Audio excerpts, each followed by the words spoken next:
What's going on, duelists? It's your boy Nick, bringing you today a combo and test hand video for my LIBROMANCER MIKANKO deck profile, which I uploaded on the channel recently, post Duelist Nexus. And as promised, if that video got to 35 likes, which it did, thank you all for that, I will bring you the combos and test hands video for this particular list. Now, normally I do combos and test hand videos for most of the profiles that I bring to the channel. However, I'm going to change it up a bit with this particular video, and we're simply just going to do test hands. And that's only because there are so many combos in this deck and so many branching lines that you can take that I feel like doing test hands with this particular list is a lot easier to show off multiple things at once. So it's this video, instead of it being combos and test hands, it's actually pretty much just going to be test hands. But now that, I prefaced that, for those of you new to the channel, welcome. My name's Nick. We do Yu-Gi-Oh! Content mainly focused around rogue and casual decks alike. If that's the kind of Yu-Gi-Oh! That you're interested in, then I highly encourage you to smash that subscribe button so that way you don't miss out on any more uploads. I'm working our way to 1,500 subscribers. We're halfway to 1,100, and I need your help to get there. So now that I have the intro out of the way, like I was saying, this deck list is a lot of fun, and because the Mega Tins, or the 25th Anniversary Tins, just released this past Friday at time of recording, a lot of the stuff actually got reprinted. Both LIBROMANCERs come in like rares and commons now, if I'm not mistaken, and the Illusion of Chaos is also reprinted. So the deck does get a lot cheaper for you budget players out there who want to, actually run this deck and not have to spend, an arm and a leg to actually acquire all the cards. But yeah, so that's also obviously pretty exciting. I also want to thank you guys for your continued support on the channel, watching my videos, recommending my stuff, and liking and subscribing. Obviously, it means the world to me. I wouldn't be here if it wasn't for you guys, so thank you all so much. The channel's growing now, obviously, and I'm going to be starting to upload a bit more frequently. With this weekend being an example, you guys are actually getting 2 videos this weekend, as I just did yesterday my tournament report video for my Chimera Melfi deck list. So if you haven't watched that video, I highly encourage you to check that out. Even if you don't think you'll like Melfi Chimera, the deck list is actually surprisingly a lot of fun to play. And, if you want to check it out, then by all means, feel free to do so. It is the most recent upload on my channel, aside from this one, obviously. But don't fear not. I'm going to be having even more Duelist Nexus content coming your way, as well as the update to the long-awaited Dinomorphia deck that I brought to the channel a few months ago now. I have updated it. This will be an update post 25th Anniversary Megatin release, so that should be pretty exciting. So stay tuned for that on the channel this week, plus a couple more surprises that I have in the works for you guys. So as you saw here, I just finished pile shuffling and shuffling the deck. That way there's no variances, and you guys don't say that, oh, like I stacked the deck. I'm gonna cut right now on camera so you guys can see that I'm not trying to cheat. And we're just going to start off with a simple 5-card test hand. We're going to play this out as if we are going first. So, Ohime the Manifested Mikanko, the Great Mikanko Ceremony, LIBROMANCER First Appearance, One-Time Passcode, and the LIBROMANCER Geek Boy. Now, this hand is actually kind of nuts, I'm not going to lie. So, looking at this, we're going to probably lead things off with the Geek Boy, just to, kind of test the waters, fish out any potential hand traps the opponent might have. So we're going to activate Geek Boy effect, revealing Ohime in hand, to then special summon the Geek Boy, and then attempt to activate the Geek Boy effect, which upon its special summon lets us search for a LIBROMANCER spell card, of which we will be grabbing a copy of Origin Story to our hand. Then once that resolves, we are going to activate the Origin Story. Now, Origin Story allows us to set a LIBROMANCER spell or trap directly from our deck to our side of the field, which will be our copy of First Appearance, the field spell. Now, the reason why we can set the field spell of Origin Story is because Origin Story says to set a spell trap from your deck to your side of the field. It doesn't specifically state that that spell trap has to go to the spell trap zone, which is why we can set a field spell off of that, which is pretty interesting. Anyway, we're going to go ahead and activate the First Appearance. Even though we do have one in hand already, we're pretty much just deck thinning at this point. So we use the First Appearance effect to search for a LIBROMANCER monster upon activation, of which we will go ahead and grab ourselves a copy of Fire. Now we're going to go, let's see here, we'll go Fire effect, reveal Ohime, special summon the LIBROMANCER Fire, activate the Fire effect to search for a LIBROMANCER monster from the deck to our hand. of which we are going to grab. I think now we'll go ahead and grab a copy of our Libromancer Doombroker. And we have a couple of things we can actually do here. I think we can actually go down the full line because we have one-time passcode as well. So before we go any further, let's go ahead and activate one-time passcode from our hand. That's going to special summon a level 4 cyber token monster or security token to our side of the field in defense position. And now what we're going to do is we're actually going to then link both fire and the token away to link summon a copy of our Cyber Witch. Hopefully you guys can see that up there. I can pull the this down slightly. Anyway, so special summon our Cyber Switch now, or link summon it, excuse me. Now what we're going to do here is we're actually going to... Why don't we go ahead and activate the effect of Ohime in hand, revealing herself, to then search a Mikanko card, and then we'll discard a card. So I think here what we're going to do is we're just going to go ahead and grab ourselves a copy of Huli, the Jewel Mikanko, to our hand, and then we're actually just going to send the Huli, we'll discard the Huli that we searched, to the graveyard. Now you're going to see why we did that momentarily, but now what we're going to do is we're actually going to activate our Great Mikanko Ceremony. That allows us to special summon a Mikanko monster from our hand, ignoring its summoning condition. So we will special summon our Ohime to the zone that Cyber Switch points to, in which case we will trigger Cyber Switch's effect. When a monster is special summoned to a zone she points to, we banish a spell from our graveyard, and then we can add a Signet Ritual and a Cyber's Ritual monster from the deck to our hand. So we're going to go ahead and resolve that effect. It's a very powerful effect, I should add. We'll grab Signet Ritual and a Cyber's Ritual monster, which will be our copy of Cyber's Sage. So now that we've actually used Cyber Switch's first effect, we now have the ability to use her secondary effect, which is during the main phase, if this first effect was activated, we can target a level 4 or lower Cyber's monster in our grave and special summon it. So now we can actually grab back our copy of Libromancer Fire back to our side of the field for free, basically, which is really crazy. Then what we're going to do now is we're going to link off the Witch and the Fire, since the Witch already pretty much did her job. And we can actually go ahead and make a copy of Decode Talker Heat Soul up there in our extra monster zone. We'll activate the Heat Soul effect. We'll pay 1,000. We'll get a free draw. Drew into another copy of Fire, ironically. And now what we can do is we can activate Signet Ritual, tributing the Geek Boy on field, to go ahead and ritual summon our Cyber Sage to our side of the field. We will go ahead and activate the effect of Cyber Sage, which allows us to fusion summon by banishing the materials mentioned on it from our field and or graveyard, including a Cyber's monster. So what we're going to do is we're actually going to go ahead and bin the Cyber Switch and our copy of Fire that's in the graveyard. We'll banish both of those from grave to go ahead and fusion summon our copy of Cyber's Deceive Worm. Cyber's Deceive Worm material simply requires that we use a Cyber's Ritual, Fusion, Synchro, Exceed, or Link, plus one Cyber's monster. So we used a Cyber's Link monster, which was the Witch, plus another Cyber's, which is Fire. And now we can make our Deceive Worm. But now, what we're going to do here is we're actually going to Synchro summon using the Sage and the Deceive Worm into a copy of our Cyber's Quantum Dragon. That will go ahead and trigger the graveyard effect of Sage. Since she was sent to the graveyard as synchro material, we get to target a Cyber's monster or a ritual spell in our grave and add it back to our hand. So at this point, we'll just go ahead and grab the... I guess we'll just grab the Sage back to hand. Why not? Or actually, do we want to do that? No, you know what? We'll keep Sage in grave. We'll go ahead and grab the Signet Ritual instead. And I'll explain why I did that momentarily. But now at this point, we're not even done. Keep in mind that now that we have Quantum Dragon on field and we also control a Link, the opponent cannot target monsters we control except the Quantum.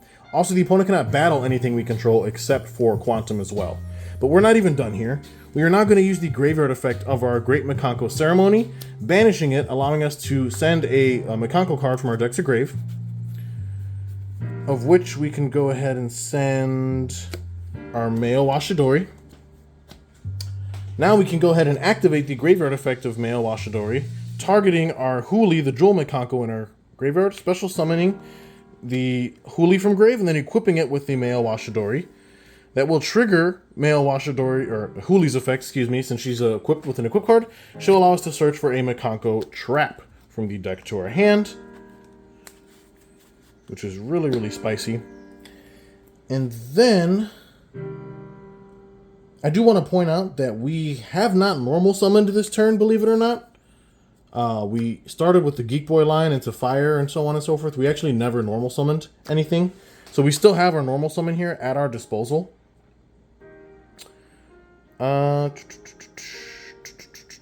Just thinking on how we want to go about this. I guess what we could do is...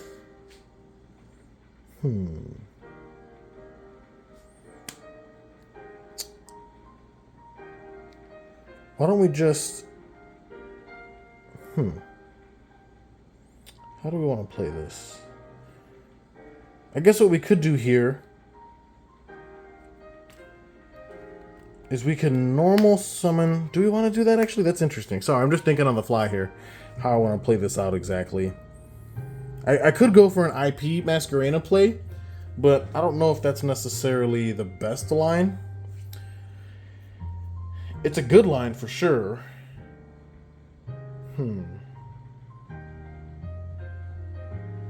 No, you know what? Let's we won't do IP here. Why don't we activate the second effect of first appearance to allow us to ritual summon?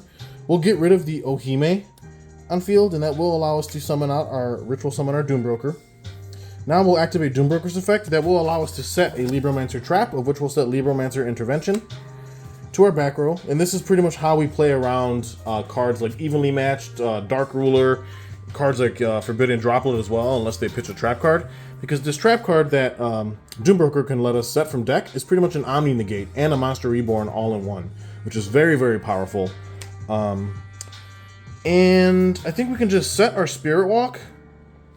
And now we can pretty much just pass turn. Now, again, this board looks very unassuming, but what you have to realize is we do have an Omni Negate off of our trap. We also have the ability to, since we search the Spirit Walk off Huli, we can target an opponent's monster and equip it to a Mikanko we control, and then burn our opponent for up to 500 damage for each equip card we control. They cannot target anything or battle anything but the Quantum Dragon. Huli is equipped, so they can't target any Mikanko cards either anyway, which is crazy. And then we also have like insane amounts of follow, because we'll get a draw off the Heat Soul on their turn. Since they can only battle this, anything that this card battles, it spins it to hand, non-target, which is crazy. And then same thing with Male Washidori. At the end of the damage step, if a Mikanko battles, we can target a card on the field, return it to the hand as well. So we got double bounces, an Omni, a Steal, and then once we use the Omni, we can actually use it to go ahead and special summon our Fire, and then Fire gets us another search on the opponent's turn, so we have even more follow-up on the Crackback.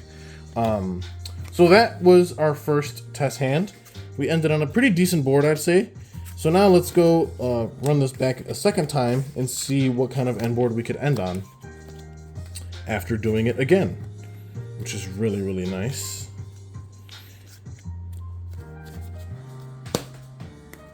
Alternatively, if you did make an IP that hand, you could have went further, because then you could have, like, you know, used IP on the opponent's turn.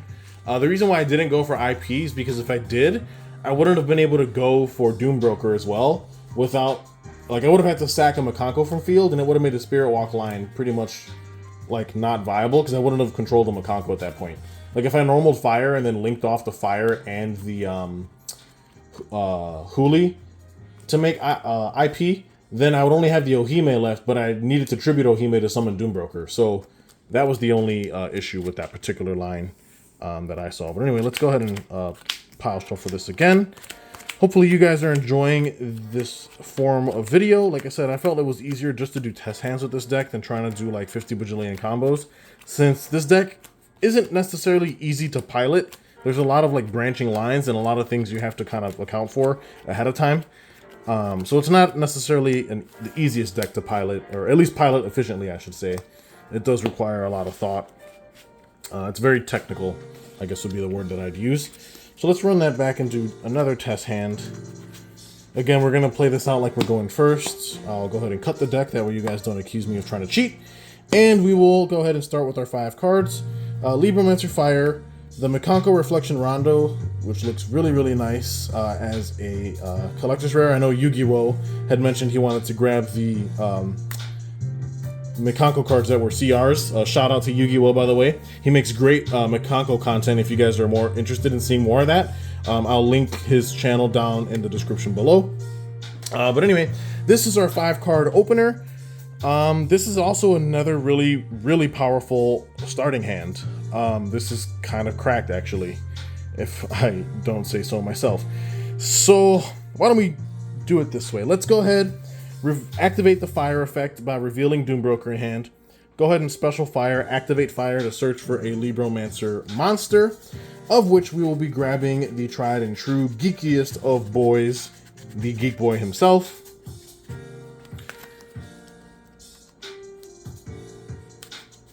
Now, we'll go ahead and reveal Doombroker again for Libromancer Geek Boy. Special the Geek Boy, activate Geek Boy's effect to go ahead and search for a Libromancer spell card this time. Now we're going to be grabbing the origin story again. We're going to go ahead and activate the origin story, which will allow us to set a Libromancer spell or trap directly from our deck to our side of the field. We're going to be grabbing our first appearance. We'll set it.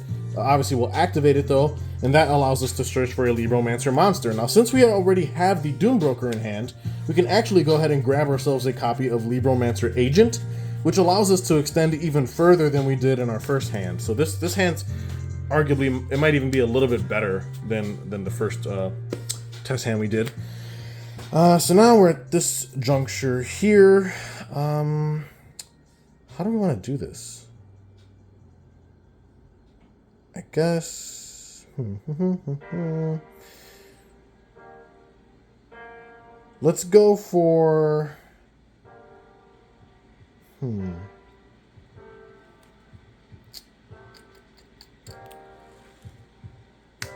Let's link off the fire. You guys might like this one. I'm gonna link off the fire for a copy of Lingeribo. Okay.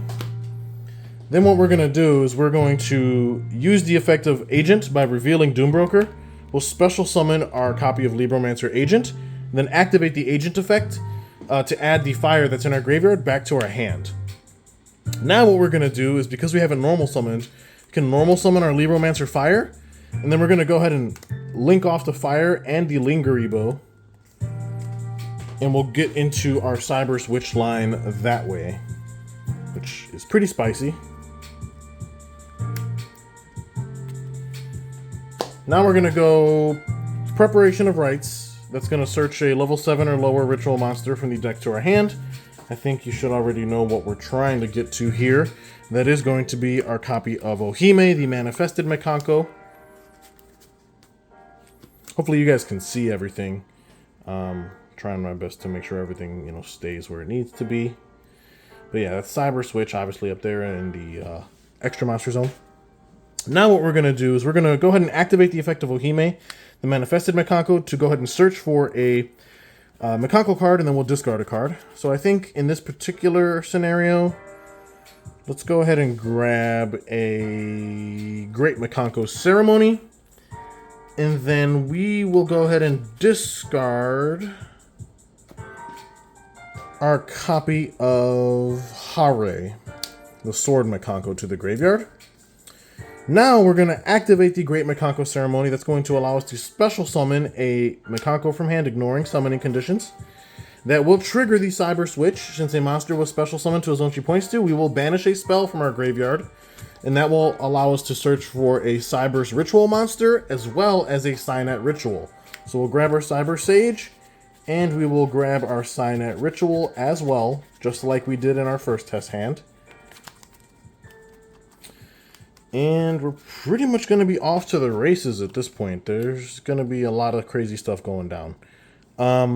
so So now what we can do is, because we use Cyber Switch's first effect to go ahead and search a Sage and a Ritual, we can use our secondary effect to target a level 4 or lower Cyber Engrave, which is fire, and special summon it back to our side of the field, which is really, really cool.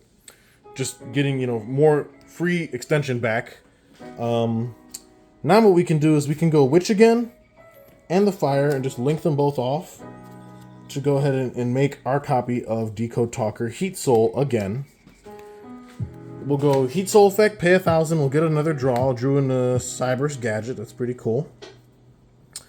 And now what we'll do here is we'll go ahead and activate the Cyanite Ritual.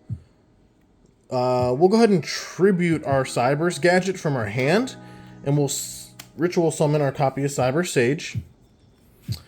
Then we'll go Sage effect.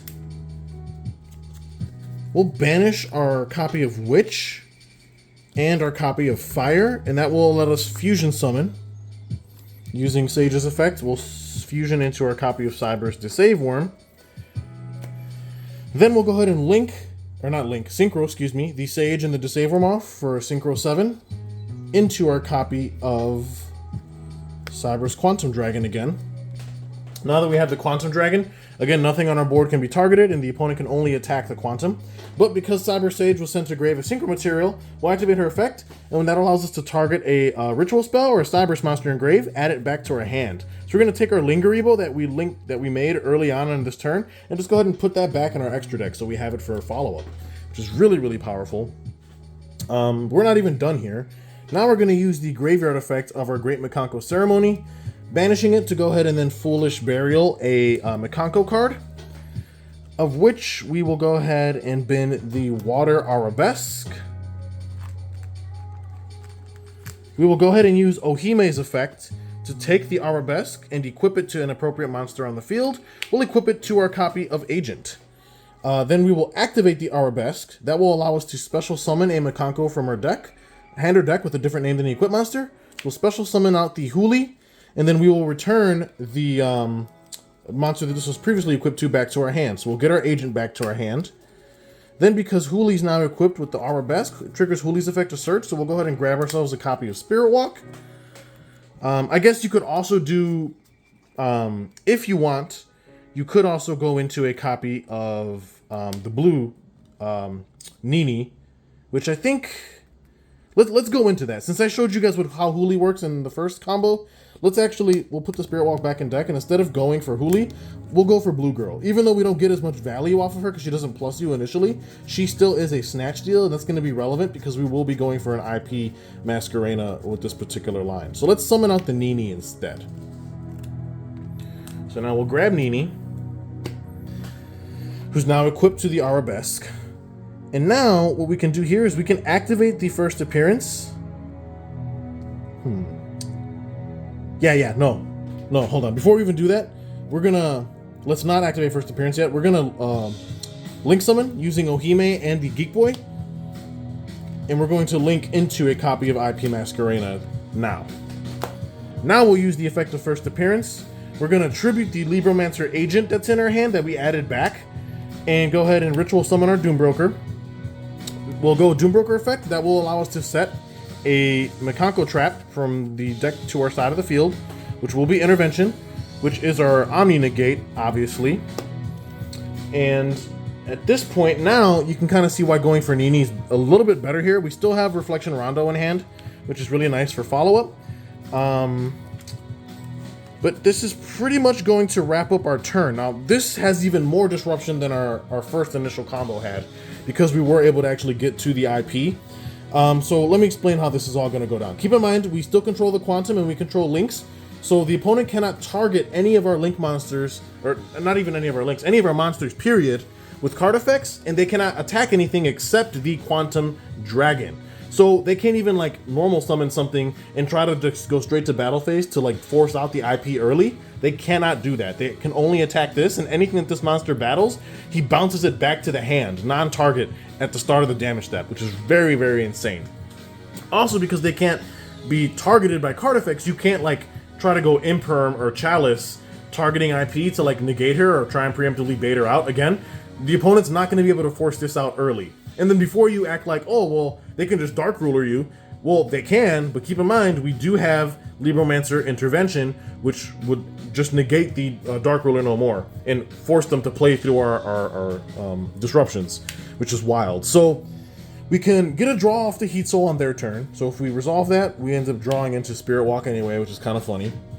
But now, what's going to happen here is if we go Intervention on their turn to negate something, we'll bounce the Doombroker back to our hand, negate whatever card we wanted to, and what we'll do is we will revive our Agent from the graveyard to our side of the field off the Intervention effect to give us even more follow-up for next turn, so we can go Agent on the Crackback turn 3 and then add something back to our hand.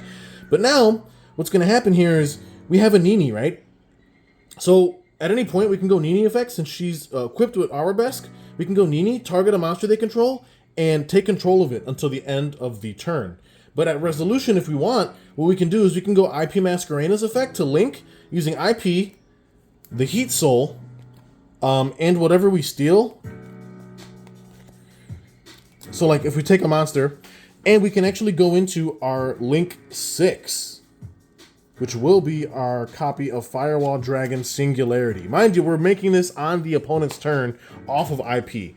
And if you do the math, IP Masquerade is a Link 2, so that's 1, 2. Heat Soul's a Link 3, so that's 3, 4, 5. And then the monster that we take with the Nini, we link it off to make this, because the Singularity just requires 3+ effect monsters, which obviously we'd have. Now, at this point, this is where things get interesting. Mind you, it's still the opponent's turn. We still control the Cyber's Quantum, so they still cannot target anything, and they can only battle the Quantum anyway. But now that we have Singularity on our field, keep in mind we made it with IP, so it also cannot be destroyed by card effects. But as a quick effect, you can target cards your opponent controls or in their graveyard, up to the number of different card types. Ritual, Fusion, Synchro, or Xyz you control and in your graveyard. So, Ritual, Fusion, Synchro, or Xyz. So we have Ritual, we have a Fusion, and then we have a Synchro on field. So that's 3 different Cyberse monsters with different types that we control and have engraved. So as a quick effect, we can target cards the opponent controls up to the number, which in this case is 3, and return them to the hand. Also, this card gains 500 attack for each returned card. So we get basically a quick effect bounce 3 off the Singularity we made. Mind you, it can't be targeted and can't be destroyed by card effects. It's already 35, so once we bounce the 3 cards, it jumps 15, so it actually gets to 6,000, or 55? I don't know, I'm bad at math. I can't really think right now. It would get to 5,000, yeah. But mind you, this is a quick effect. So if they don't out this on their turn, then at the start of my turn, I can just activate it again and bounce more cards, and it gains even more attack. So it would actually jump to 5,000 initially, and then on turn 3, the Crackback, it would jump to another 1,500 up to 6,000, because it doesn't have to bounce stuff on field. It bounces stuff that's also in the opponent's graveyard as well. So even if they don't have a board, we can just return stuff in their grave back to their hand, just so this gains even more attack. Now, what's also wild is that we have Disave Worm in our graveyard here. And Disave Worm is actually another spell trap negate because we control a Cyberse Link 4 or higher monster on field. So once we use IP to link off whatever we stole from the opponent with Nini and make this, we also not only get a bounce 3, but we also get another spell trap negate in the form of Disave Worm out of our graveyard. And mind you, we still have 3 cards in hand, plus our draw for turn, for the follow-up, which we just drew into Arabesque, and you can kind of see how this starts to spiral out of control. Mind you, they still can't battle anything but the Quantum. So, like, we force out so much disruption, bounce a lot of stuff, and they probably pass turn, and now we just kill them on the Crackback. We'll go Agent Effect, take a, add a Libromancer monster from our graveyard back to our hand, so we can go ahead and add back, like, the Geek Boy, for example. And now we can just pretty much proceed to combo off. We'll go Doombroker, reveal Geek Boy, special Geek Boy effects gets the search. If they for some reason control any other monsters, we can just go Reflection Rondo and then take control of it because we still control a Mikanko on field. We can go Water Arabesque, bouncing the Nini back to then summon cards like Hare to get even more follow-up. It's just like our options are limitless. Mind you, we still have the Singularity and it's pretty much game. Like, we have so much damage on board at that point, it's not even funny. So I think that's going to wrap up the test hand video for my Libromancer Mikanko deck. Hopefully this answers some questions you guys may have had about the list. I didn't want to make this video terribly long, so I was only able to get 2 test hands in, unfortunately. But hopefully you guys are liking the content. Thank you all so much for getting the LIBROMANCER Mikanko deck list that I uploaded, you know, to 35 likes. Hopefully you guys can do the same for this video, and if you want to see that deck in a live duel again, let me know down in the comments below. I would be happy to do a live duel video showcasing what this deck's capable of. But that's pretty much going to wrap up this video, guys. Like I said, stay tuned on the channel this week for some more really cool updates. Expect to see my Dynamorphia deck list update sometime this week on the channel. You don't want to miss out on that, so make sure you're subscribed. And that's really about it. This is Nick, hitting that end phase. Peace.